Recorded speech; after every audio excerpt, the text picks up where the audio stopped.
Hello everyone, Dragster here. It has been decided I am rereading Infinite Jest, David Foster Wallace's masterpiece and my Bible. 1,000 plus pages, 300 pages of footnotes, and I'm going to do this as my reread this summer. Originally, I wanted to do Gravity's Rainbow, not reread, but first read. So here, what I did was I bought notebooks um, from Redbubble. So these are blank notebooks, Eschaton and Visit Tucson. The reference has to do with Infinite Jest. Here it is. And I also bought the 20th anniversary edition Infinite Jest. This is used, but it looks brand new. Look at this. Look at this paper. Absolutely amazing.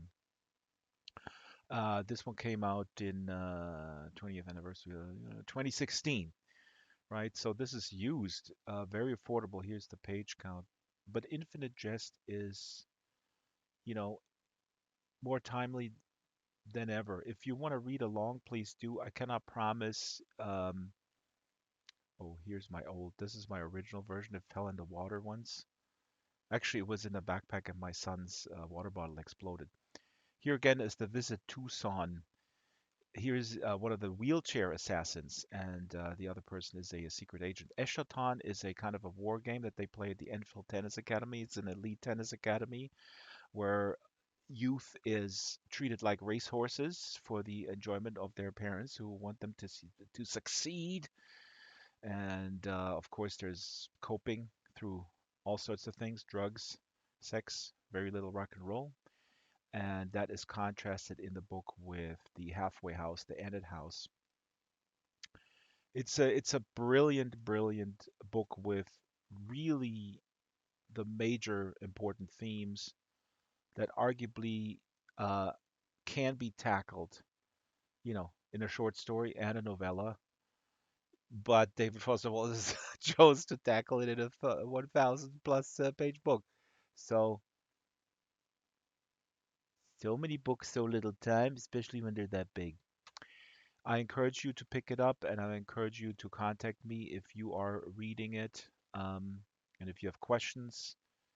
But I just cannot commit to being here in the world at a specific time because I don't feel burned out like the protagonists do in Infinite Jest. I don't feel like I need to numb myself with infinite jests all the time with entertainment. But I feel the need to seclude myself a little bit and just clear my own thoughts and put them down in these notebooks about the work, right? So as much fun as the book club is to me, it's also, and this is my own problem. This is not the problem of the audience or you guys or whatever or the team or the guests. That I feel this weird pressure to like, uh, yeah, like I'm in school, right? Like I'm writing a term paper or something. This is also a theme in Infinite Jest. We go through life with these pressures that are always sort of underneath the surface, and how do we deal with these types of anxieties? And so I'm treating this as a gift to myself to read the book, and if someone asks me about it, I will talk for hours.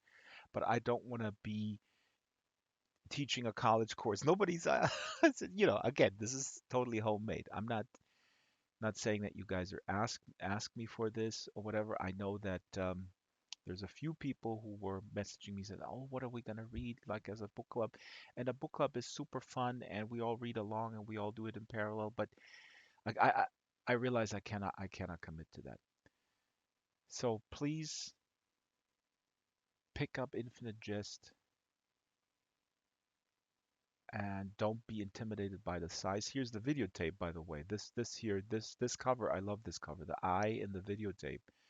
I talk about this many, many times. The Infinite Jest is also, uh, in a sense, a sci-fi satire, if you will, or there's at least a component to it, where these wheelchair assassins are have at their disposal a weapon, which is a VHS tape of an avant-garde movie that is so crazy and so addictive that that whoever puts that VHS tape, again, remember this is from 1996, whoever puts that VHS tape into the machine cannot stop watching it over and over and over, and they will forget to eat and they will forget to drink, and then they die. So, of course, that is, if you will, not very exaggerated from the world we live in right now, with people thumbing away at their phones and spending thousands of hours on social media getting titillated, outraged, and whatnot. Anyway, Drexter out. Have a fabulous summer. Goodbye. Oops, now I need to find the stop button. I'm the worst editor in the world.